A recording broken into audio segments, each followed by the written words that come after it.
चला, वातावरणीय दाबाच्या बाबतीत खाली काही विधान दिलेत, त्यामध्ये चुकीचे विधान ओळखायचे आपल्याला. रॉंग स्टेटमेंट कुठले ते पॉइंट आउट करायचे. समुद्र सपाटीपासून सी लेवल पासून वर जाताना हवेचा दाब कमी होतो का रे? Yes, correct. चारच स्टेटमेंट आहे, चार पैकी एक चुकीचा असणार आहे, लक्षात ठेवा. उंच ठिकाणी गेल्यावर काही व्यक्तींच्या नाकातून रक्तस्राव होतो का रे? हो, होतो. का बरं होतो सांगा? जर त्यांना ब्लड प्रेशरचा त्रास असेल, जर त्यांचं नॉर्मलच ब्लड प्रेशर 80-120 च्या ऐवजी समजा 100-150 असेल, 120-180 असेल, मग जसं वर जाईल तसं सराउंडिंग प्रेशर कमी होईल. आता ह्या लेवलला आपलं ब्लड प्रेशर आणि ऍटमॉस्फिअर प्रेशर बॅलन्स करतं एकमेकांना. वरती गेल्यावर ऍटमॉस्फिअर प्रेशर कमी होते, आपलं रक्त काय होईल? मला बाहेर येऊ द्या, मला बाहेर येऊ द्या, मला बाहेर येऊ द्या. का? माझं प्रेशर वाढले, माझं प्रेशर वाढले, नाही का? म्हणजे वाढेल ना ते प्रेशर जास्त. मग जे प्रेशर वाढलं की ते एस्केप करण्याचा चान्स शोधणार. एस्केप करण्याचा चान्स कुठे आहे? ज्या ज्या ठिकाणी खूप मायक्रो ब्लड वेसल्स. कुठे कुठे मायक्रो ब्लड वेसल्स? नाकात आहे, कानात आहे, डोळ्यात आहे, कळत ना? मग त्या फुटतात. मायक्रो म्हणजे अगदी सूक्ष्म सूक्ष्म रक्तवाहिन्या. मग उंचावर ज्यांचा रक्तदाब जास्त असतो त्यांना रक्तस्राव होतो. नाकात होऊ शकतो, कानात पण होऊ शकतो आणि डोळ्यात पण होऊ शकतो, लक्षात ठेवा. हे पण बरोबर आहे. समुद्र सपाटीपासून वर जाताना हवेचा दाब वाढतो. कसं काय वाढतो? वरती कमी होतो म्हणलं आपण, संपलं. आता उत्तर मिळालं आपल्याला, ठीक आहे. माणसाला निर्वात पोकळी जर ठेवलं, त्याच्या रक्तवाहिन्या स्फोट होईल, बरोबर आहे. निर्वात पोकळी म्हणजे झिरो प्रेशर ना, काहीच प्रेशर. ती जर आपण गेलो तर फुटून जाऊ आपण जगू शकणार, राहू शकणार तिकडे, ठीक आहे. हे पण बरोबर आहे. टॉपिक तोच हा, प्रेशरच फिजिक्सचा, ठीक आहे. खोल समुद्रात डुबकी मारणारे एक विशिष्ट प्रकारचा सूट परिधान करतात, कारण त्यांचे टिंबटिंबापासून संरक्षण. लॉजिकल प्रश्न, simple. Doesn't need any specific study for this. सांगा कशासाठी? हाय प्रेशर, उच्च दाब. Option number 4. म्हणजे टॉपिक वाईज प्रश्न आहे, म्हणजे 5-5, 7-7 प्रश्न एका टॉपिक वरती सलग. त्यामुळे तुम्हाला टॉपिक पण बऱ्यापैकी लक्षात येऊन देतो. एखाद्या व्यक्तीने पृथ्वीच्या पृष्ठभागावर टाकलेला दाब कमीत कमी असेल तेव्हा, जेव्हा तो दोन्ही पायावर उभा असेल, पाय दुमडून बसला असेल, झोपला असेल, एका पायावर उभा असेल. क्या लगता है? जेव्हा एखाद्या व्यक्तीने पृथ्वीवर टाकलेला दाब हा कमीत कमी असतो. दाब पहिले काय ते समजून घ्या. प्रेशर म्हणजे काय? What is mean by pressure? Pressure म्हणजे इंग्रजी कळतं का तुम्हाला? नाही का? Very good. लंबरूप दाब कशावर? एकक क्षेत्रफळावर. तुम्हाला कळत नाही, मला लिहायला खूप कंटाळ येतो. एवढ्यात इंग्लिशचे 2 वेळी लिहून टाकले असतील. लंबरूप दाब म्हणजे परपेंडिक्युलर प्रेशर, किंवा लंबरूप दाब म्हणजे लंबरूप बल म्हणूयात आपण. आपल्याला दाबाची व्याख्या करायची ना. परपेंडिक्युलर फोर्स कुठे? युनिट एरियावर. याला म्हटलं तर प्रेशर. प्रेशरचा फॉर्म्युला पाठ करून घ्या. P is equal to F. पण F च्या बाजूला असा ऍरो काढायचा आणि ए लिहायचं. ऍरो कावर कळलं का? परपेंडिक्युलर. परपेंडिक्युलर म्हणजे 90 डिग्री, 90 अंशामध्ये, ठीक आहे. मग जेव्हा आपण दोन्ही पायावर उभं असतो, आता विचारलं की आपल्याला कमीत कमी केव्हा असेल. काय विचारलंय? कमीत कमी केव्हा असेल. आता प्रेशर कसं मोजतात? फोर्स आणि एरियाचा रेशो असतो. म्हणजे याचा अर्थ काय? एरिया जेवढा कमी तेवढं प्रेशर जास्त, आणि एरिया जेवढा जास्त तेवढं प्रेशर कमी. मग सांगा आता एरिया कुठला जास्त? झोपला असेल तेव्हा जास्त ना, चांगला पसरला तो पूर्ण, हे इथे प्रेशर सगळ्यात कमी असेल. समजलं का? आलं लक्षात? जेवढं स्प्रेड होऊ आपण जमिनीवर तेवढं प्रेशर कमी. एका पायावर उभं राहिलं म्हणजे भयंकर प्रेशर, मग आपण राहू पण शकणार जास्त वेळ, ठीक आहे. चला, टॉपिक तोच, प्रेशरच, लक्षात ठेवा. जेव्हा एखाद्या वस्तूवर कार्य करणं, कळतंय तुम्हाला? क्या चल रहा है, कळ रहा है क्या? नाही. पेपर तुम्ही सोडवलाय, तुमच्यासाठी आता मी सोडवतोय. फक्त फरक एवढाच आहे की माझी सगळी उत्तरं बरोबर येणार आहे, तुमचे माहित नाही. तुम्हालाच माहिती आहे. चेक करा. एखाद्या वस्तूवर कार्य करणाऱ्या बलामुळे जर तिचं विस्थापन होत असेल, विस्थापन म्हणजे डिस्प्लेसमेंट. डिस्प्लेसमेंट म्हणजे काय? डिस्प्लेसमेंट म्हणजे the minimum distance between initial point and final point. Means displacement is not the actual distance. कळलं का? ऍक्च्युअल डिस्टन्स हे फक्त डिस्टन्सच असतं. जेव्हा मिनिमम डिस्टन्स विचारात घेतलं जातं विथ रिस्पेक्ट टू डिरेक्शन, तेव्हा त्याला डिस्प्लेसमेंट म्हणतात. समजलं का? नाही समजलं तुम्हाला? मी इथून शनिवार वाड्याला गेलो, मग जर समजा मी आता तो पाथ काढला जाण्याचा मार्ग, ट्रॅक, इथून इथे गेलो, इकडे गेलो, तिकडे गेलो, तसं गेलो वगैरे, ते झालं ऍक्च्युअल डिस्टन्स. पण इथून शनिवार वाडा समजा ह्या दिशेला आहे, मग इथून हा पॉईंट तो पॉईंट एवढंच कॅल्क्युलेट करायचं, म्हणजे फक्त एरियल डिस्टन्स. हवेतलं फक्त, त्याला काय म्हणायचं, डिस्प्लेसमेंट म्हणायचं. ठीक आहे. मग आता जेव्हा एखाद्या वस्तूवर कार्य करणाऱ्या बलामुळे जर तिचं विस्थापन होत नसेल तर कार्याचं मूल्य काय असतं, 0 असतं. म्हणजे कार्य जे येणार, हा टॉपिक वर्क आणि एनर्जी आहे, लक्षात ठेवा. वर्क आणि एनर्जी टॉपिक आहे हा. वर्क 3 टाईपचं असतं रे. वर्क 3 टाईपचं असतं, कार्य 3 प्रकारचं असतं. पहिले कार्य म्हणजे काय ते समजून घ्या, हे टॉपिक आपल्याला व्हायचं आहे. कार्य म्हणजे नेट इफेक्ट ऑफ फोर्स. काय? Net effect of force. बलाचा एकूण परिणाम म्हणजे कार्य असतं. बलाचा एकूण परिणाम म्हणजे कार्य असतं. तुम्ही तुमचा पेन उचलून इकडे ठेवला, काय झालं, कार्य झालं. कसं काय झालं, तुम्ही म्हणलं ते पेनला एवढं निकडं म्हणून नाही, तुम्ही बल लावलं त्याच्यावर, बलाचा परिणाम कार्य. जिथे ते बल लावलं तिथे कार्य होणार. पण बलामुळे घडणारं कार्य 3 प्रकारचं असू शकतं. एक तर एखाद्या वस्तूवर बल लावल्यावर त्या वस्तूचं विस्थापन होऊ शकतं. बंद पडलेली गाडी ढकलली आपण, किंवा वस्तू ओढली समजा, किंवा इकडून उचलून तिकडे ठेवली. म्हणजे थोडक्यात जर एखाद्या वस्तूवर आपण बल लावलं फोर्स अप्लाय केला, तिच्या डिस्प्लेसमेंट त्याच दिशेने झालं, बंद पडलेली कार ढकलली, ज्या दिशेने बल लावलं त्या दिशेने डिस्प्ले झाली, त्याला पॉझिटिव्ह वर्क म्हणतात. कळलं का? पण चेंडू जमिनीवर आदळला जोरात, बल आपण जमिनी दिशेने लावलं, चेंडू काही जमिनीत नाही गेला, बाउन्स होऊन वरती आला, म्हणजे कार्य आपण लावलेल्या बलाच्या विरुद्ध झालं, त्याला निगेटिव्ह वर्क म्हणायचं, शून्य कार्य म्हणायचं. तुम्ही दिवसभर भिंत ढकलत बसले, रात्री झोपले, सकाळी उठले, परत ढकलत बसले, ढकलली जाणार आहे कधी, बिलकुल नाही, बिलकुल डिस्प्लेस होणार नाही. पण फोर्स तर चालला ना तुमचा, तेव्हा काय म्हणायचं, 0 कार्य म्हणायचं. तुम्ही दिवसभर रिडिंग मध्ये 4 तास, 6 तास, 8 तास, 10 तास अभ्यास करत बसले, according to this theory net work done is 0. काय केलं तुम्ही, कुठलं डिस्प्लेसमेंट झालं तुमचं, टुवर्ड्स फोर्स पण नाही झालं आणि अवे अपोजिट टू फोर्स पण नाही झालं, तुम्ही तिथेच बसलेले. कळलं का? हा, जर तुम्ही 10 तास अभ्यास करून डायरेक्ट स्पेस मध्ये पोहोचत असले, चंद्रावर 12 तास अभ्यास केला की मंगळवार, मग काय म्हणलं असतं, वर्क, पॉझिटिव्ह वर्क, खूप वर्क झालं बाबा, म्हणजे अभ्यास केला म्हणजे खूप काम केलं असं काही म्हणायचं नाही, आणि तशी फिलिंग पण आणायची नाही डोक्यामध्ये. उलट हे डोक्यात ठेवायचं, काय अभ्यास केला पण फिजिक्स काय सांगतं, वर्क डन किती, 0. अभ्यास वर्क डन 0 झाला, अभ्यास केला पण 0 झाला, लक्षात. हे सांगते, ही थिअरी सांगते. ठीक आहे, चलो पुढे. खालील पैकी कोणत्या परिस्थितीमध्ये 1 जूल कार्य घडून येईल, 1 जूल ऑफ वर्क. मग तुम्हाला वर्कचे डेफिनेशन पाहावं लागेल. वर्क इज इक्वल टू, वर्कचं फॉर्म्युला पाहावं लागेल. Work is equal to force into displacement. Force into displacement. बल गुणिले विस्थापन म्हणजे काय असतं, कार्य असतं. फॉर्म्युले पाठ असणं फिजिक्स साठी खूप मस्त आहे. बरेचसे प्रश्न, बरेचसे लॉजिक, गणित तर सुटतातच, प्रश्नच नाही, पण बऱ्याच प्रश्नांचं लॉजिक पण फॉर्म्युल्यावरून सुटतं. फॉर्म्युल्यासाठी एक सेपरेटच सराव सत्र आयोजित करायचं आपलं स्वतःच. प्रत्येक टॉपिक मध्ये फॉर्म्युले लिहून काढायचे, रोज उठलं की तोच धंदा, 2-3 वेळेस लिहून काढायचे, पाठवून जाता फॉर्म्युले. कारण फॉर्म्युले पाठ असल्याशिवाय काही खरं नाही, लॉजिकच कळत नाही, ते प्रश्न काय नेमकं त्याचा अर्थच कळत नाही. मग आपल्याला काय विचारलं, 1 जूल कार्य केव्हा घडवले, बरोबर आहे. मग कार्याचं सूत्र काय, कार्यसूत्र आहे बल गुणिले विस्थापन. बल कशात मोजतात रे, न्यूटन मध्ये. विस्थापन कशात मोजतात, मीटर मध्ये. Newton metre. कार्याचे एकक काय, जूल. कार्याचे एकक काय, जूल. मग आता 1 जूल कार्य तेव्हा घडेल जेव्हा 1 न्यूटन फोर्समुळे 1 मीटर विस्थापन होईल. कळलं का आता? मग आता बघा इकडे, हे घ्या, एखादा पर्याय त्या नियमाला लागू होतो का, सेकंड लागू होतो का सेकंड लागू. 4 न्यूटन बलामुळे 25 सेंटीमीटर होतं लागू,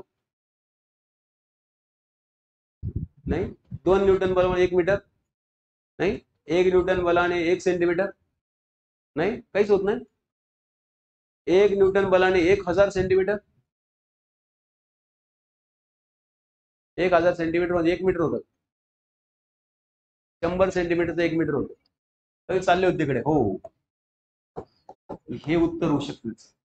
कुठलं, 4 न्यूटन 25 सेंटीमीटर. समजलंय का? हे त्याचं उत्तर होऊ शकतं, कारण त्याचं कन्व्हर्जन जर केलं तुम्ही, त्याला सॉल्व्ह केलं तर उत्तर काय तुमचं, 1 न्यूटन आणि 1 मीटर येईल, लक्षात. ठीक आहे. खालील विधानांच्या बाबतीत योग्य पर्याय निवडा. ठीक आहे, हा पण टॉपिक तोच रे, फोर्सच. फोर्स आणि ग्रॅव्हिटेशनच टॉपिक. ठीक आहे. वस्तूचे वस्तुमान दुप्पट केल्यास त्याची गतिज ऊर्जा म्हणजे कायनेटिक एनर्जी दुप्पट होते. वस्तूचा वेग दुप्पट झाल्यास त्याची गतिज ऊर्जा चौपट होते. गडबड. परत काय माहिती लॉजिक, आता परत फॉर्म्युलाच. काय फॉर्म्युला सांगा, वर्क अँड एनर्जी टॉपिक घ्या. Kinetic energy is equal to half M V square. काय फॉर्म्युला आहे? Kinetic energy is equal to half M V square. M म्हणजे रे मास, व्ही म्हणजे वेलोसिटी, बरोबर आहे की नाही? व्ही म्हणजे काय? वेलोसिटी. इकडे लक्ष द्या एक मिनिट पटकन, हुशार पोरांसारखे उत्तर दे मला पटकन. कायनेटिक एनर्जी एनर्जीचे जूल मध्येच मोजायची. हा, सपोज यम है हम 10 किलोग्रॅम आणि व्ही आहे 5 मीटर पर सेकंद. काय म्हणले इथे आपल्याला? वस्तूचे वस्तुमान दुप्पट है ना. मग यम करूयात आता 20 आणि इसको रखेंगे 5. ठीक आहे.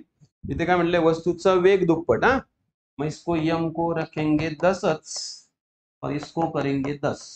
चला पटपट सांगा बरं उत्तर. मी हुशार मुलांसारखे उत्तर सांगा म्हणले तुम्हाला. फॉर्म्युला वरती लिहिलाय मी.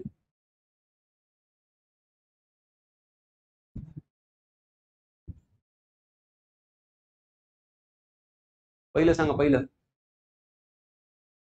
एम इज इक्वल टू 10 आणि ते 5 आहे ना. किती? इतका वेळ लागतो तुम्हाला? 125. ये कितना आएगा? 250. ये कितना आएगा? 500. सांगा ना पटकन.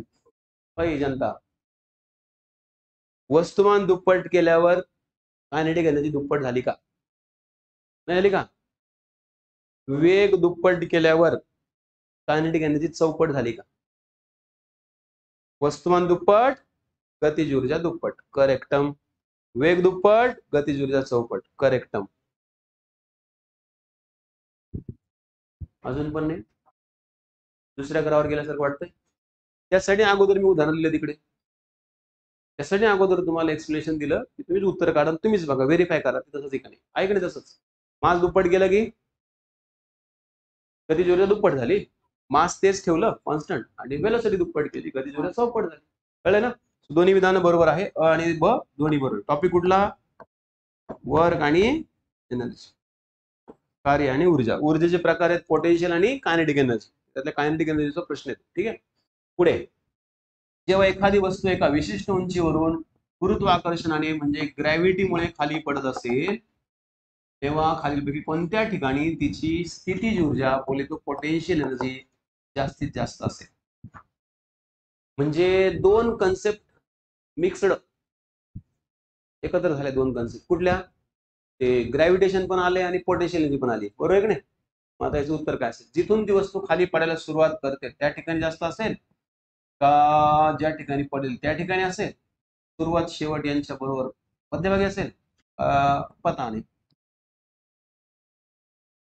कन्सेप्ट क्लिअर पाहिजे. नीट ऐका, लक्षपूर्वक. आता एखादी वस्तू एका विशिष्ट उंचीवरून दिले, माहित नाही उंची किती, ही जमीन आहे समजा, ही ती उंची, हे टावर आहे, बिचारे एखादं काय खुदकुशी करून विदर्भ. त्याला वाटलं पहिले दगड टाकून पाहू किती जोरात खाली जातो, मग कळलं आपण किती जोरात खाली जातो, बरोबर नाही? मग समजा याने जर इथून एक दगड खाली टाकला, बरोबर ना, हा जर खाली टाकला, हा खाली येणार पण कशामुळे? त्याला तर फेकायची गरज नाही पडणार, आपोआप येईल. ग्रॅव्हिटी ना, ग्रॅव्हिटी सब अपने तरफ खिंच लेता है. ठीक आहे. म्हणजे गुरुत्वाकर्षणामुळे जर एखादी वस्तू गतिमान असेल तर त्याला म्हटलं जातं acceleration due to gravity. Acceleration due to gravity. आणि मग किती आहे ऍक्सलरेशन ड्यू टू ग्रॅव्हिटी अर्थचं? 9.8 metre per second square. General सर्वसामान्य पृष्ठभागावर. पोलर विचारलं तर 9.83. इक्वेटर विचारलं तर 9.78. कळलं का?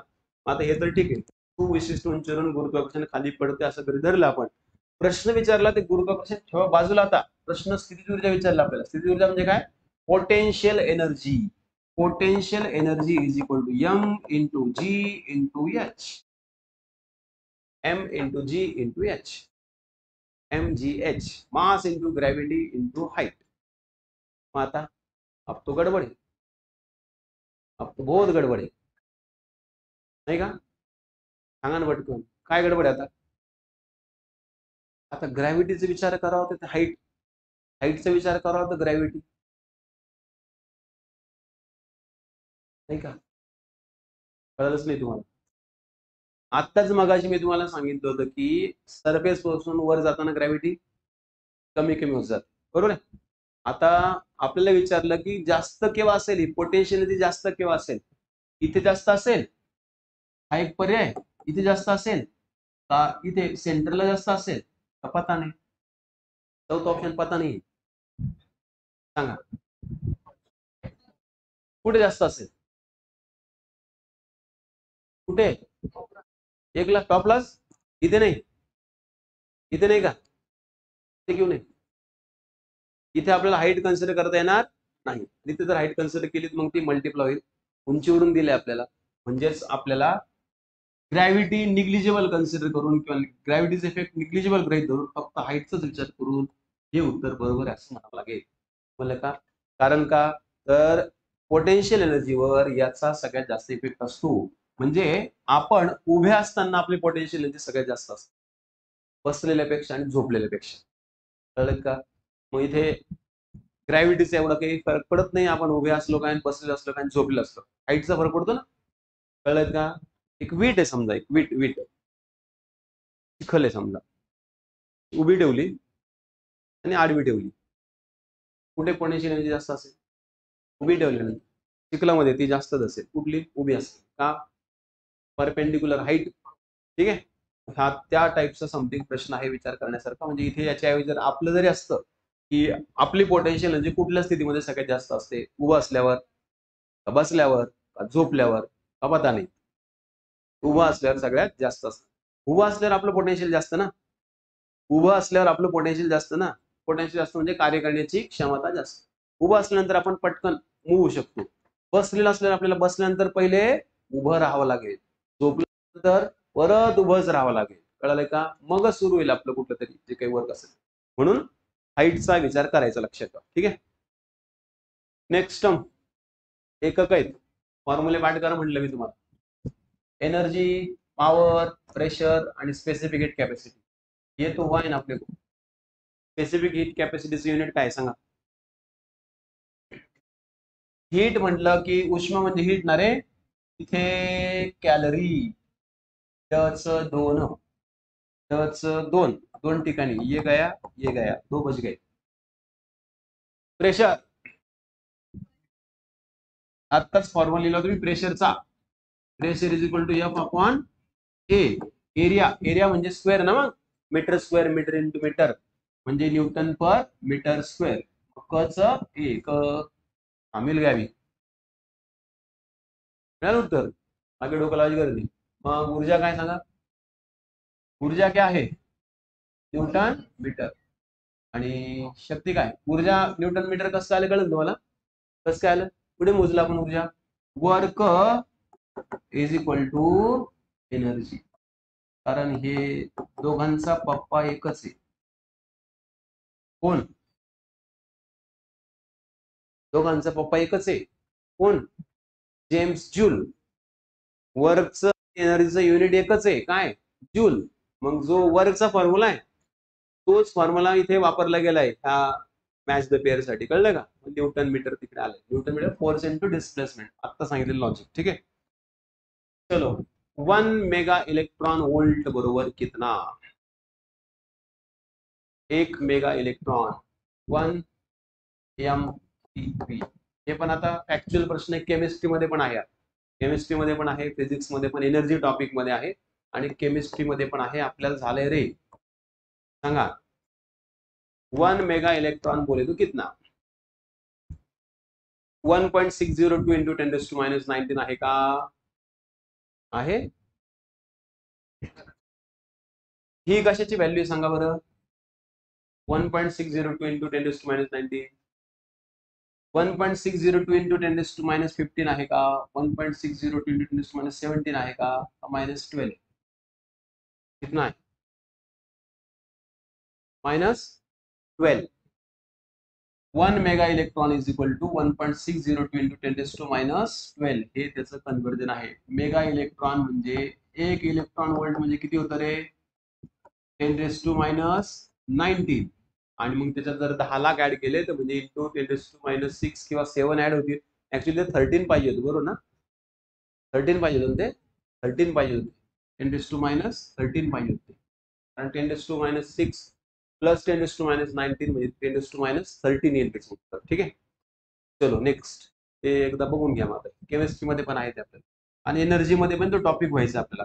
1000 वॅटचा हीटर 20 दिवसांसाठी दररोज 5 तास वापरला, 1 युनिटचा दर जर 3 रुपये असेल तर लाईट बिल कितना आएगा? सोपं शिकवलं मी तुम्हाला, नाही का? काय करायचं, सगळ्याचं मल्टिप्लिकेशन करून घ्यायचं, सगळ्यांचं मल्टिप्लिकेशन करायचं, कळलं ना? पहिले आपल्याला काय करावं लागेल, युनिट काढावे लागतील. युनिट कसे काढतात रे? सगळ्यांचं मल्टिप्लिकेशन. किती वॅट आहे टोटल?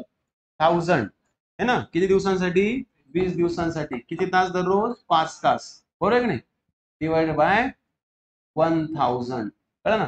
3 रुपयांनी मल्टिप्लाय करायचं, नाही ते हे पण करून टाका इकडे मल्टिप्लाय. झाला मग भंडारा तुमचा. ते नंतर काढायचं बिल, पहिले युनिट काढून घ्यायचे, कारण युनिटला त्या रेटने मल्टिप्लाय करावं लागेल. ठीक आहे, मग हे तर डायरेक्टच गेले दोघ जण, काही थांबलेच नाही, बरोबर नाही? मग किती युनिट आले रे? 100 गुणिले 3,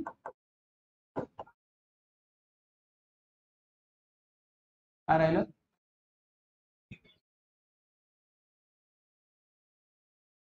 इंग्लिश मध्ये 5 आहे का? बरं ठीक आहे, इंग्लिश मध्ये मग 100 गुणिले 5 म्हणजे किती? 500. मग हे उत्तर आहे. इकडे 3 रुपये, इकडे 5 रुपये दिले का? पण पर्याय वेगळे द्यायला पाहिजे मग आपल्याला.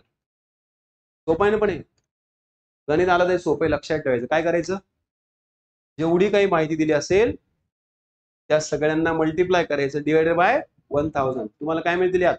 युनिट मिळतील, आणि मग ते जेवढी युनिट असतील त्याला तर रेटने मल्टिप्लाय करायचं, झालं, बिल मिळालं तुम्हाला. मीटर हेच काम करतं ना आपलं, लाईटचं मीटर. ठीक आहे, ध्वनीच्या बाबतीत खाली दिलेल्या विधानांचा विचार करा. साऊंड सुरू झाला आता. ध्वनीच्या प्रसारासाठी माध्यमाची आवश्यकता असते का? येस, करेक्ट आहे. बरोबर आहे, म्हणजे हे गेलं, बाकी राहिले. निर्वात पोकळीतून ध्वनीचे प्रसारण होऊ शकते का? नाही, व्हॅक्यूम मधून नाहीच, मीडियम लागते कंपल्सरी. म्हणजे हे गेलं मग आता, बरोबर आहे. 2 राहिलेत आपल्याकडे. ध्वनीचा वेग वायू व द्रव माध्यमापेक्षा, म्हणजे गॅस आणि लिक्विड मिडियम पेक्षा सॉलिड मध्ये कमी असतो का? नाही, म्हणजे फक्त अच उत्तर आहे आपलं, कळलं ना?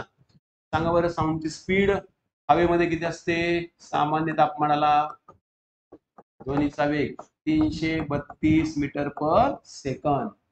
टेम्परेचर वाढलं, ध्वनीचा वेग कसा वाढतो? 1 डिग्री सेल्सिअस टेम्परेचर वाढलं तर 0.6 मीटर पर सेकंदने स्पीड वाढते, कळलं का? कितीने? 0.6 मीटर पर सेकंड. आता मागच्या वर्षी प्रश्न आला ना असा, फक्त हे मीटर सेकंडच्या ऐवजी काय देतो? सेंटीमीटर पर सेकंड दिलं, नाही का? म्हणजे जर 10 डिग्री सेल्सिअस टेम्परेचर वाढलं तर 6 मीटर पर सेकंडने स्पीड वाढणार, समजलं का? म्हणजे जर 20चं तापमान 30 झालं किंवा 30चं तापमान जर 40 झालं, मग स्पीड मध्ये 6चा फरक पडला. ठीक आहे.